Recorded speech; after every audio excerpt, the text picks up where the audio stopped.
Hello there, today we are going to learn another thing that we can control when it comes to chart visualization. I am talking about the legend.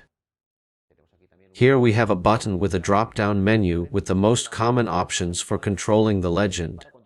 The legend is basically formed by these two pieces of data that we have here on the right side, each of them colored corresponding to the data showcased in the graph. Right now, we are seeing the possibility of showing it to the right. We can place it at the top, and we see that the second it changes its position, the whole area of representation of the graph changes form and size to fit the window accordingly. That way everything fits perfectly within the space available.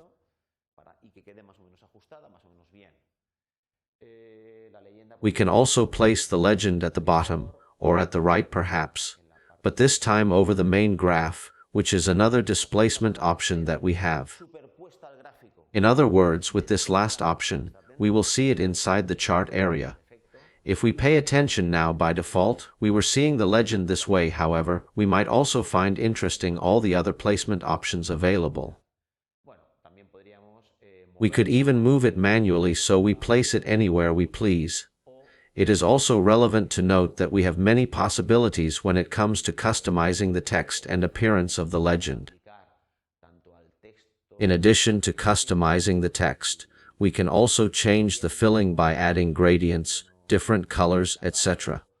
All these options are especially useful when it comes to highlighting the legend in one way or another. By adding cast shadows, different borders, or even flashy colors, we will be able to adapt the legend to whatever our needs are. It is important, however, that if we want to print the graph, limiting and simplifying these mentioned styles might be convenient for clearer readability.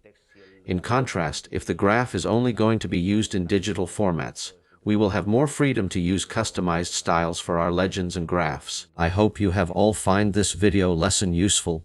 See you in the next one.